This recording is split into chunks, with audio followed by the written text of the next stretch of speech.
Іш пісіп кетті ғой. Не істейміз? Айтпаш, мына жер ішіңді пыстыртып жүреді екен.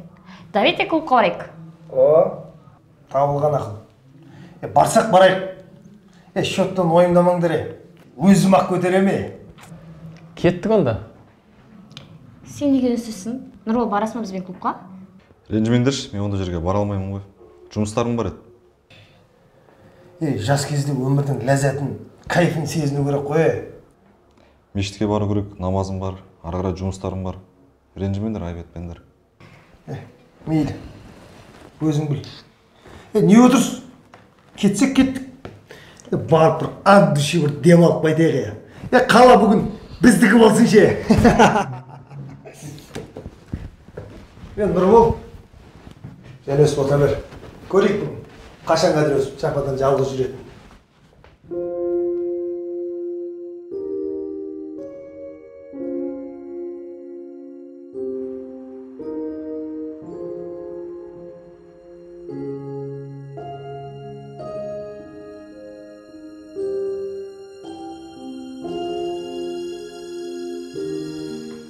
Я соған саған берейін деген ғой негізі.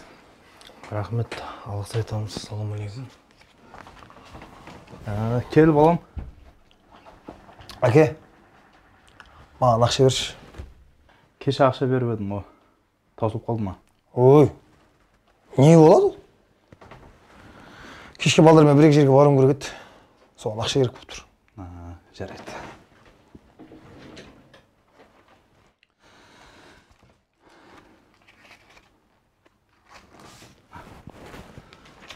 Байқап жүр, Рахмет, әке. Мен сізді жақсы көрем. Кештеу барам. Мамаға айтыңыз, уайымдамасын. Жарайды, жақсы. Фазеке, баланы тым қатты еркелетіп жүрмедіңіз ба?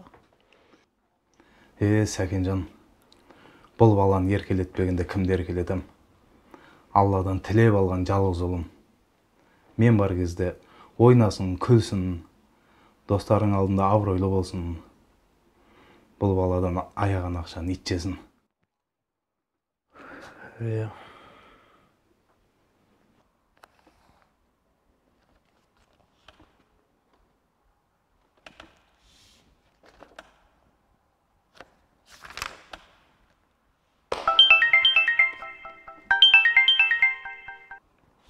Алло, досеке, тыңдап тұрмын. Жақсы, өздеріңіз қалайсыздар? Өткендегі анау материал бойынша ақшаны дайындап қойған едік.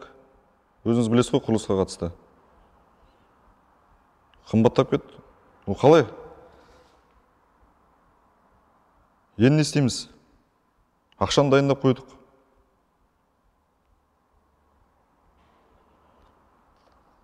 Досеке, енді келіскен едік қой. Енді қалай болады ол? Жарайды, түсіндім. Бір мәнісі болар, көреміз онда, хорошо. Жарайды, хабарласамыз.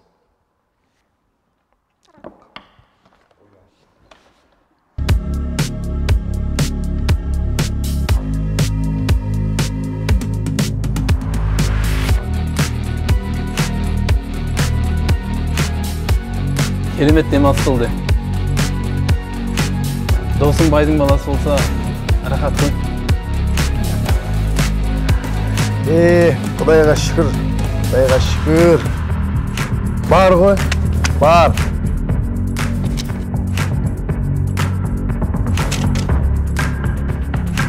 Айтпақшы, Айдос туған күнің еді ғой, не план? Не план болғанда жақсы бір отырыс ұйымдастырмадық па? Тек өзіміз боламыз, басқа достарымыз. Басқалардың дәрежесі менің алдымда қайда төмен ғой. Олар менімен бірге отыру қайда. Онда Нұрбол шағым айтасың? Оған айттың не, айтпадың не. Буың ағыр бір бизнес басын далбасынан.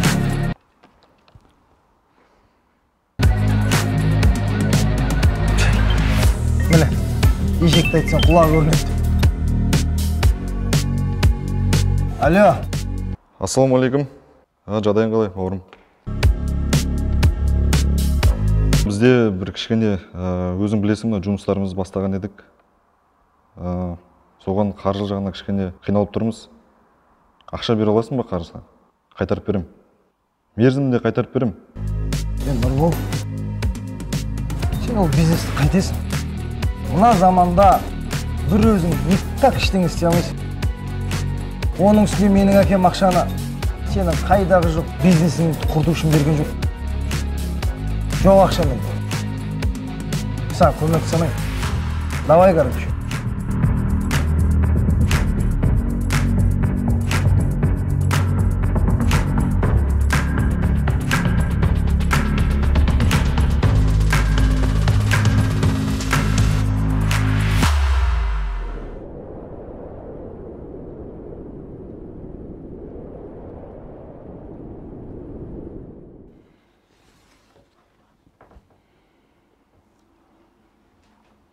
Сонымен келісім шартқа қол қоямыз ба? Жоқ әлде біздің вариант сізге ұнамай ма? Түсінесіз бәке, сіздің вариантыңыз маған ұнап жатыр. Бірақ та сіздердің конкуренттеріңіздің варианты сіздерге қарағанда мықтырақ болып тұр. Сол себепті біз сол компанияға инвестор болу шештік. Сіз енді ренжімеңіз. Түсінесіз ғой, бизнестің аты бизнес қой негізі.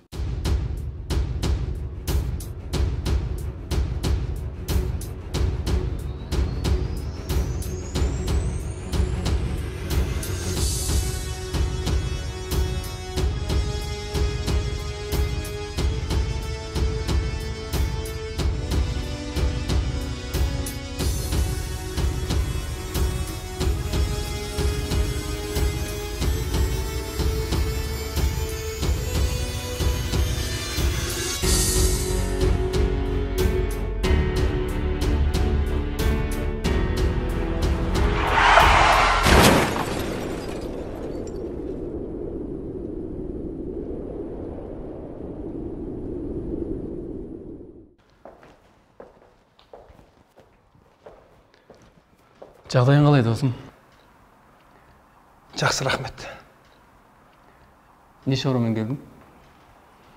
Досым, саған үлкен өтінішпен келіп тұрмын. Иә, қандай өтініш? Білесің ғой, әкем айтқалы бері жағдай нашарлап қалды. Сол саған жұмыс іздеп келгем ғой. Жұмыс? Иә. Жұмыс жоқ қой қазір бізде досым. Бос орындар жоқ. Мүлдем жоқ па? Мүлдем жоқ. Жақсы, рахмет. Жақсы, жолығамыз.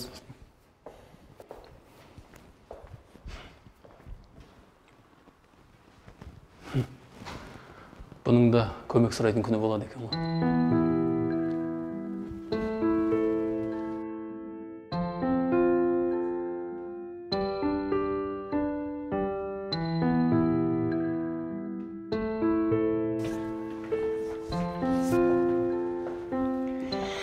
Марал, білесің ғой, әкемнің көзі кеткеннен кейін жағдай нашарлап қалды.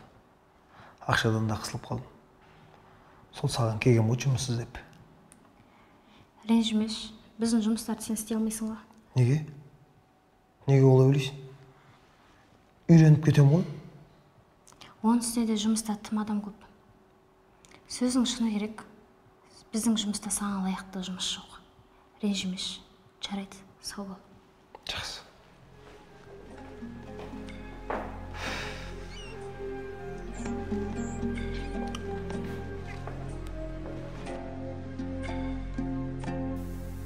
Әке,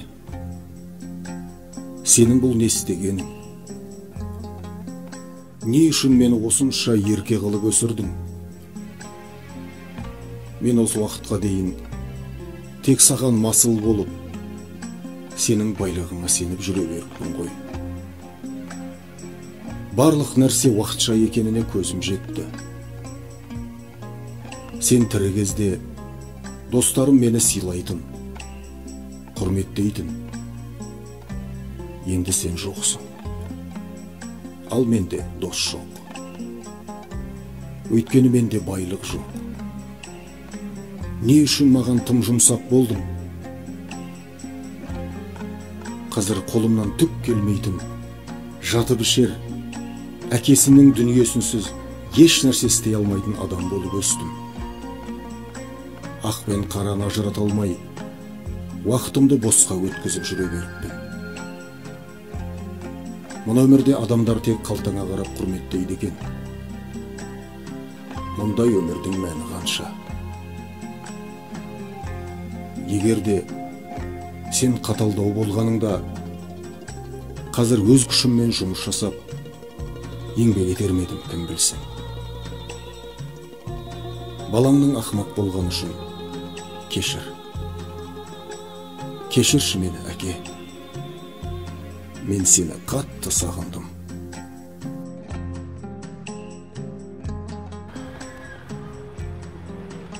Айдос, ассалаумағалейкум, қалай жеді? Уағалейкумассалам. Болат, өзің қалайсың? Аллаға шүкір, жақсы. Түрің бұзылып кетті, тыныштық па? Тыныштық болғанда, сол әкем қайтқалы бері жағдай нашарлап кетті. Әкемсіз ешкім емес екем. Иә, әкең марқұм. Сен дегенде ішкен асы жерге қойшады ғой. Иә, сол еркеліктер менде өзіме таяқ болып қатты тиіп жатыр. Кезінде ақшам бар кезде жақсы араласқан достарыма жұмыс іздеп барсам, әрқайсысы жан-жақты сылтау айтып шығарып салды. Бұл жалғанда ақшаң болмаса ешкімге керек емес екенсің. Иә, қазір адамның бәрі байлыққа, ақшаға қарап араласатын болып кетті ғой. Алланың алдында бәріміз дәрежеміз бір екенін ұмытқандай. Иә, мен енді соны түсініп жатырмын. Есіңде ма? Бір бизнес бастағалы жатыр едім ғой. Сол кәсібіміз алға басып алған қалауымен жұмыстарым жүріп жатыр. О, қуаныштымын сен үшін. Құтты болсын бауырым. Рахмет. Қаласаң бізге кел жұмысқа. Бірлесіп жұмыс жасайық. Иә, маған жұмыс керек. Бірақ мен бара алмаймын. Неге? Сен кезінде менен көмек сұраған кезде, менің мүмкіндігім болса да саған көмек бермедім. Қалай ұялмай барам саған? Қайтесің оны, Айдос? Оның бәрі өткен нәрсе. Ұмытатын кез келді. Сол ісім үшін мені кешіре аласың ба? Алланың өзі кешірімді, Айдос. Алла кешіргенде мен қалай кешірмеймін. Оның бәрін баяғыда ұмытқам. Сен үйге барып тынығып ал, ертең жұмысқа кел. Рахмет саған, досым. Жақсы.